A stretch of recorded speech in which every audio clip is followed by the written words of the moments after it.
The first time she called me just a maid, I smiled. Not because it didn't hurt, but because I'd learned that silence lasts longer than shouting.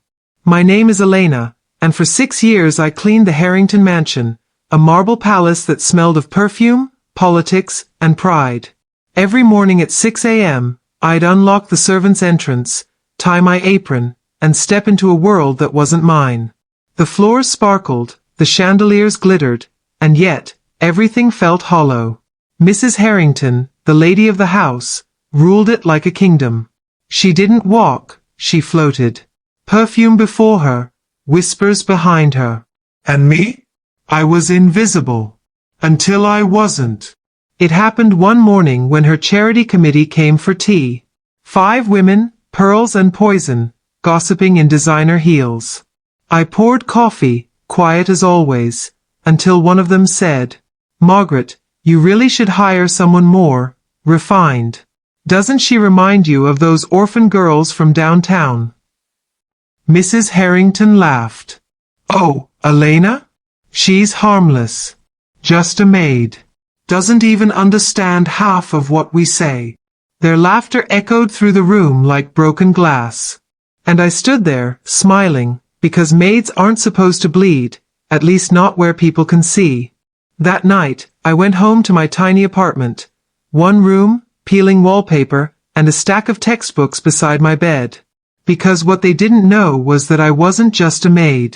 I was a night student, studying real estate management. I'd been saving every penny, tips, bonuses, even spare change from grocery bags, for one dream. To buy a home. Not a big one.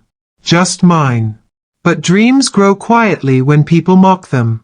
And after that day, something inside me changed. Every time I scrubbed those floors, I imagined owning floors like them. Every time I dusted their portraits, I pictured my name engraved on a plaque. Mrs. Harrington's words stopped being an insult. They became fuel. Because she was right, I was just a maid. But only for now. 2 months after that tea party, Mrs. Harrington hosted a gala. Politicians, bankers, and socialites filled the marble hall, sipping champagne under chandeliers I'd polished that morning. I moved quietly through the crowd with a silver tray, refilling glasses, collecting whispers. It was amazing what people said when they thought no one important was listening. That night, I heard things that changed everything. The Harringtons weren't as invincible as they looked. Their investment firm, Harrington Capital, was drowning in debt. Bad partnerships, risky loans, lawsuits. They were keeping up appearances, but the cracks were spreading. When I got home that night, I opened my notebook, the same one filled with savings calculations and real estate listings, and added a new word at the top. Timing. Every night after work, I logged onto an old laptop, researching properties, markets, and foreclosure trends. While Mrs. Harrington sipped wine at charity luncheons, I studied property taxes and investment law. While she bragged about her husband's smart deals, I quietly learned how to make smarter ones. One morning, on my way to work, I noticed a "for lease" sign on a small building near the train station. It was an old cafe, boarded windows, faded paint, but the location was perfect. Something inside me said, "Start here." So I did. I took a small loan, terrifying but manageable, and converted that cafe into a co-op workspace for local freelancers. I named it Haven, because for people like me, opportunity never felt safe until we built it ourselves. The first month, I barely made rent. The second, I broke even. The third, I had a waiting list. The Harringtons never noticed. Why would they? I was still their maid, still invisible. But what they didn't know was that I'd started buying what they were losing. Their rental properties? Foreclosed. Their shares in smaller ventures? Up for sale. And every time I could, I quietly bought a piece. Not through my name, but through Haven Investments LLC. The name sounded like another faceless fund in the sea of finance. That was the point. While they looked down on me, I was climbing the back stairs of their empire. A year later, Mrs. Harrington walked into the kitchen in tears. "Robert messed up the numbers again," she muttered. "The firm might have to sell one of our properties." I poured her tea. I'm sorry to hear that, ma'am. She sighed dramatically. I swear, we've been cursed. Maybe it's this house next. I smiled faintly. Maybe it's not a curse. Maybe it's change.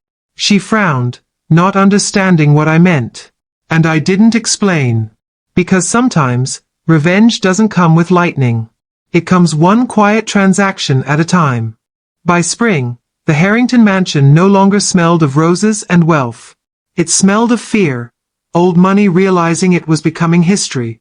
Letters arrived daily, bank notices, overdue invoices, polite threats written in expensive fonts. Robert Harrington shouted more. Margaret drank earlier. And I listened, the same maid who once wasn't worth a glance. One afternoon, as I dusted the staircase, I heard them arguing in the study. You said the investors would stay. Margaret cried. Robert slammed a drawer. They pulled out.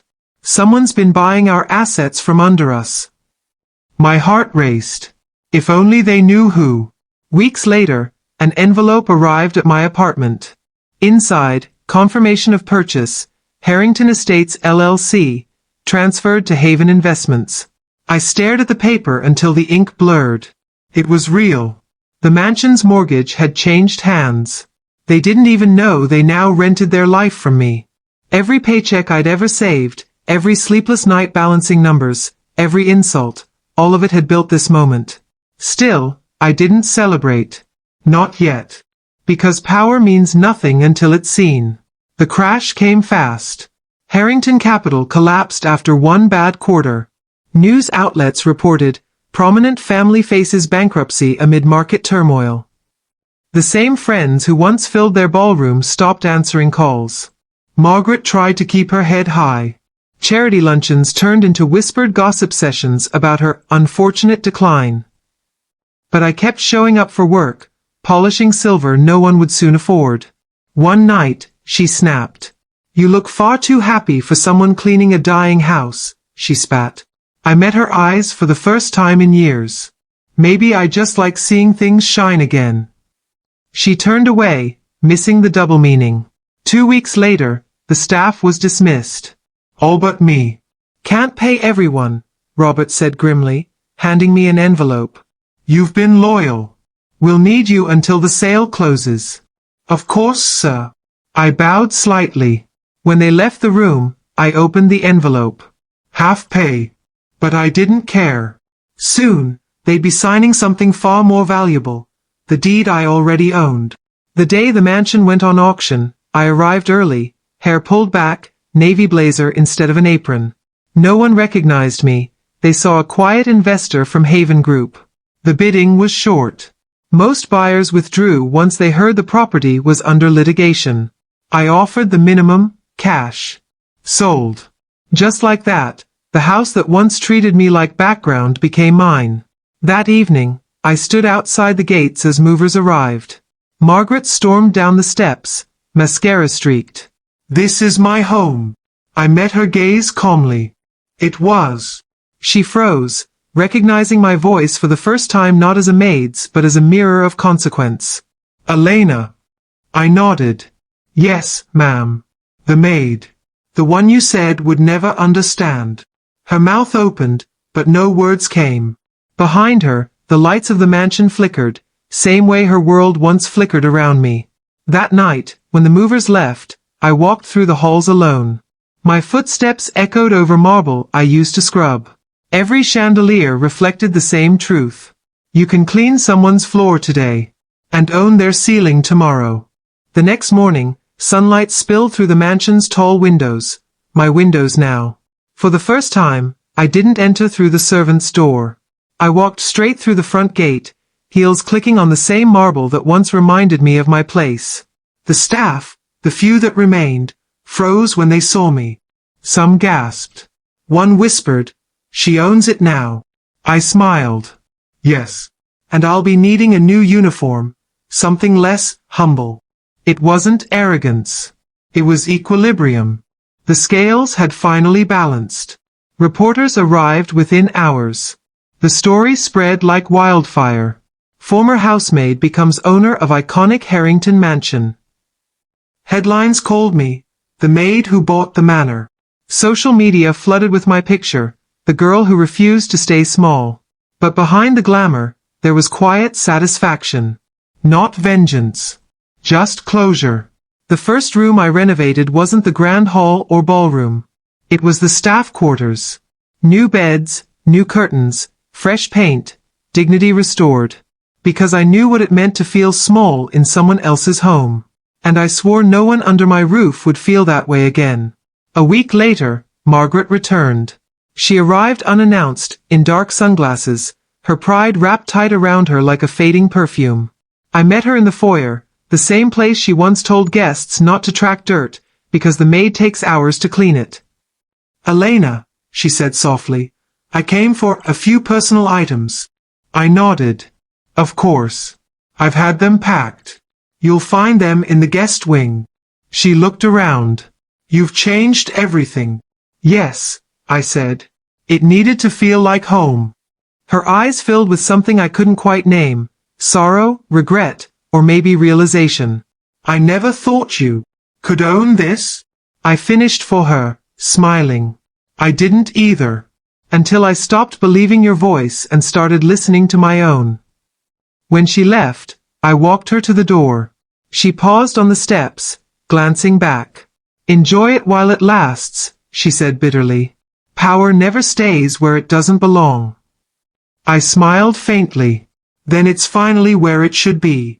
The car drove away, leaving behind only silence and the faint scent of her perfume, the last trace of a dying empire. That evening, I stood on the balcony overlooking the gardens. The city lights glittered in the distance, soft and forgiving.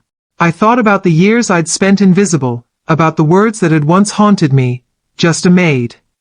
Now, those words didn't sting. They reminded me of who I was before I forgot my worth. Because every insult is a blueprint. If you trace it carefully enough, it shows you exactly what you need to build. And I had built everything. Downstairs, my reflection shimmered in the grand mirror, not in uniform, but in a tailored suit, holding a set of keys that once belonged to someone who never imagined I could own them. And I whispered to that reflection, the one who used to bow her head and whisper apologies. "You made it." Months passed, and the mansion no longer felt like a symbol of pain, it felt like peace. The echo of footsteps that once belonged to orders and insults now carried purpose. Laughter replaced whispers. Music replaced commands. And for the first time, the house lived. I didn't fill it with elites or socialites like the Harringtons once did. I filled it with people like me, dreamers, workers, believers. Every Saturday, the ballroom opened its doors to host free business workshops for women from low-income neighborhoods. They called it the Haven Project. The same marble floors where I once bowed my head were now filled with confidence and ambition. The same walls that had witnessed humiliation now echoed with opportunity. And that was the real victory. One evening, I received a letter, handwritten, elegant. No return address, but I recognized the handwriting. It was from Margaret. "Elena, I see the papers sometimes. The events, the foundations, the interviews. I can't say I'm happy for you, but I can say I'm humbled. You made something beautiful out of a place I destroyed. Maybe that's the real difference between us. I read it twice. Then I folded it neatly and placed it inside a frame, beside my first paycheck from the mansion. Not as a trophy, but as a reminder that people don't define you. They just reveal what you're capable of rising above." Later that night, I hosted a charity gala, not for status, but for purpose. As guests filled the grand hall, cameras flashed, and speeches echoed, I stood by the same staircase where Mrs. Harrington once introduced herself as the lady of the house. Now, the guests turned toward me. "Elena Cruz," the announcer said, "founder of the Haven Project, CEO of Haven Investments, and owner of the historic Harrington estate." Applause thundered, but I barely heard it. Because at that moment, I wasn't thinking about revenge or triumph. I was thinking about the girl in the maid's uniform, the one who used to stand quietly in that corner, afraid to look anyone in the eye. If only she could see this now. After the event, when the lights dimmed and the guests were gone, I walked to the garden. The roses Mrs. Harrington had planted years ago were still there, fragile, beautiful, demanding care. I knelt, trimming the stems gently, and whispered, "Thank you.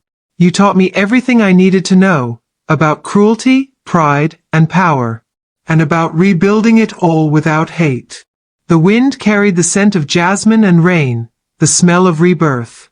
Before going inside, I looked up at the mansion, golden lights glowing through the windows, the sound of quiet music drifting through the air. It no longer belonged to them. It didn't even just belong to me. It belonged to every person who had ever been underestimated. Because that's what this house stood for now. Proof that being just something is the beginning, not the end. And as I locked the gates behind me, I smiled and whispered the final words I'd waited years to say. She called me just a maid. Now she'd need my permission to step inside. Then I turned off the lights and walked into my future.